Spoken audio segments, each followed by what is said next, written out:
products and help fund the revolution at InfoWarsShop.com. City of Austin tap water versus filtered City of Austin tap water. I can taste dirt in it. God knows what's in this. This has an aftertaste. Tastes like Austin water? Yeah, it does. Ugh. These people just sampled City of Austin tap water straight from the faucet. Next, we had them try a sample of tap water filtered through the ProPure G2.0 filtration system. High quality H2O. That one is better. Tastes like nothing. Yep, I know what good water tastes like. It's good water. Most tap water contains added substances like fluoride, chlorine, Monsanto's deadly pesticide, glyphosate, and many others. Studies prove that these substances are linked to an assortment of major health issues, including tooth decay, lowered IQ, and even cancer. It tastes like you're drinking out of the lake when you're drinking tap water. Yeah, it has that processed flavor to it. The ProPure G2.0 filtration system removes these deadly substances and many more, leaving only fresh-tasting, deliciously clean water. Okay, this is very tasty. It's good water. Refreshing. It's good. Go to InfoWarsStore.com today. Use promo code WATER and save 10% off your ProPure purchase. Again, that's InfoWarsStore.com or call 1-888-253-3139.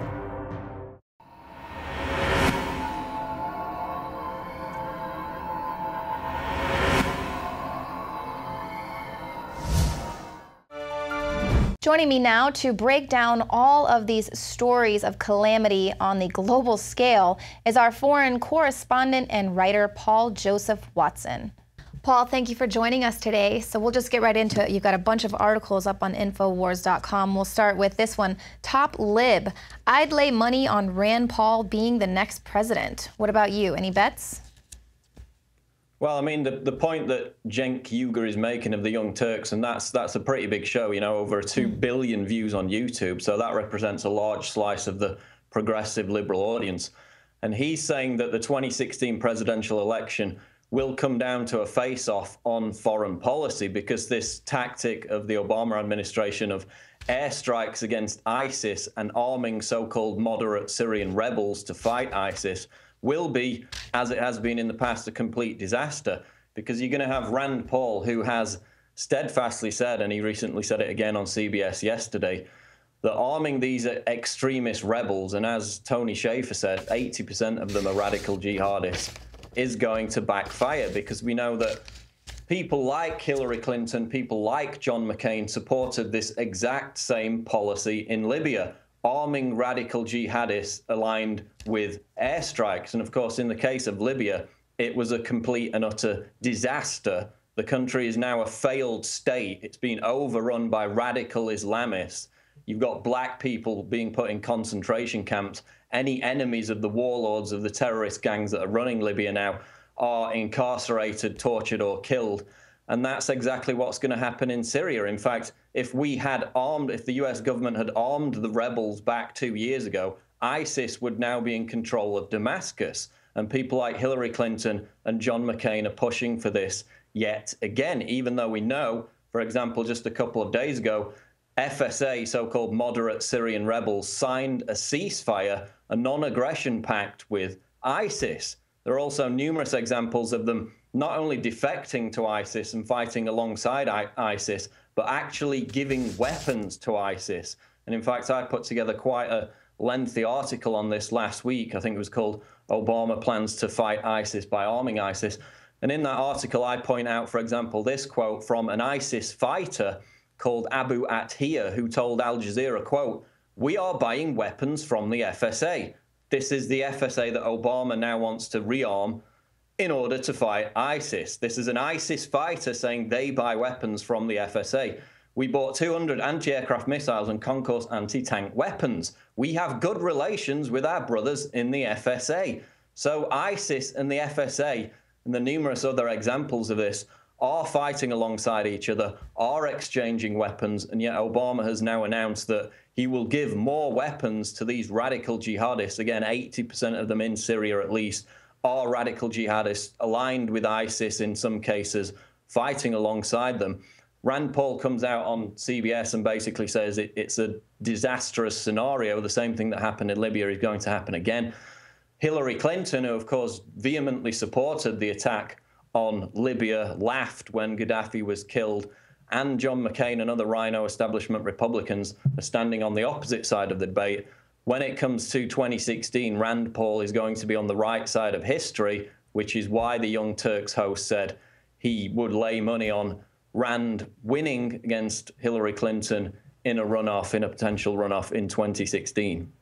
Right. Well, it's going to be very interesting to see when they go head-to-head and how they're able to spin these erroneous talking points when people can actually see with their own eyes the failed policies, and Clinton saying repeatedly, well, we should have armed them in the first place, and now we've got to arm them now, when Rand Paul has consistently said that the issue is that they're receiving these weapons anyway. They're being handed over to ISIS.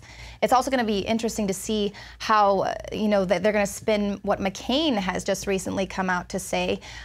We saw those pictures floating around with him meeting with ISIS, and now he's basically using that as an attempt to scold Rand Paul. Let's take a look at what he said. Has Rand Paul ever been to Syria? Has he ever met with ISIS? Has he ever met with any of these people? No. We're going to have a fight because it's patently false.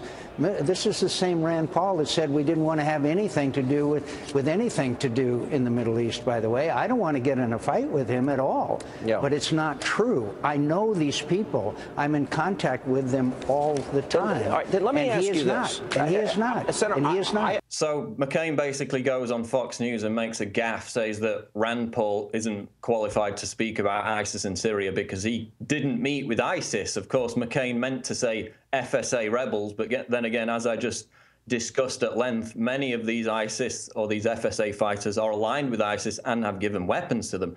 McCain met actually with FSA rebels who had kidnapped Lebanese pilgrims, and according to some sources, McCain encouraged those rebels to keep those Lebanese pilgrims hostage in order to further the US's geopolitical agenda at the time. So he was basically meeting with terrorists, and now he's chiding Rand Paul for not meeting with terrorists. I mean, not a lot of what comes out of John McCain's mouth makes sense, and this is another flagrant example of that.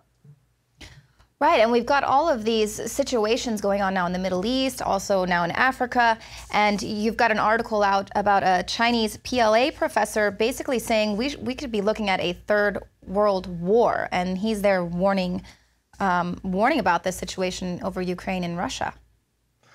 Yeah, I mean, extremely concerning. Again, this is out of the People's Daily, which is basically the organ of the Chinese Communist Party, the ruling regime in China, and he's a PLA professor at a university, and he put out an editorial today which basically says China needs to be prepared for a third world war which could break out as a result of the crisis in Ukraine and the tensions between the United States and Russia. He basically goes on to say that the next world war will be about sea power. Obviously, we've seen Obama announce the US's pivot to Asia. And it will also be fought on the front lines of the internet, cyber warfare and things like that.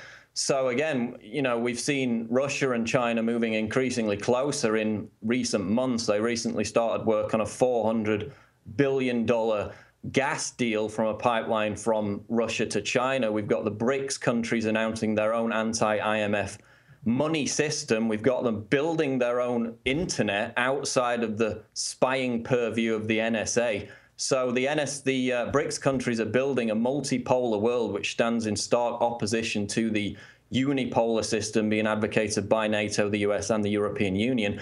And of course, Ukraine, whose government was installed via a coup instigated by the US and the EU, is a central flashpoint in this tug of war between the BRICS countries and the NATO countries and the United States. So extremely concerning that a top PLA university professor would come out and say the threat is there for a third global conflict if NATO, if the US and the EU continue to escalate this situation with Russia and Ukraine. Right. I mean, it just seems so strange that they continue to poke the bear that just so happens to have nukes. I don't understand. Seems like that's what you'd not want to do.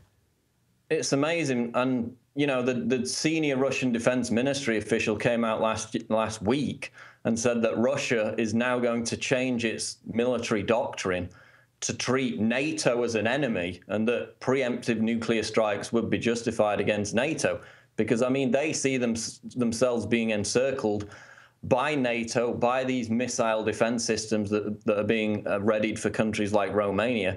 And all you've got to do is look at a map and see that that's exactly what's taking place. You know, the agreement at the end of the Cold War was explicitly for that not to happen. Now NATO is going back on its word, encircling Russia, increasing hostility against Russia. Despite the recent ceasefire with Ukraine, they actually intensified the sanctions against Russia. So rather than walking it back and trying to let cooler heads prevail, the EU and NATO countries intensified those sanctions to prod the bear even more. So they're really acting like little infantile children right now. Again, calmer heads need to prevail because it's a genuine threat, as you said, with Russia being nuclear armed. Right, and basically this warning that the conflicts in Asia are going to rise, it seems like chaos is just descending over the entire planet. Now, earlier this year, of course, we reported on Bilderberg and their agenda. And obviously, the Asia pivot is one of those things. But also on the topic was Africa's challenges.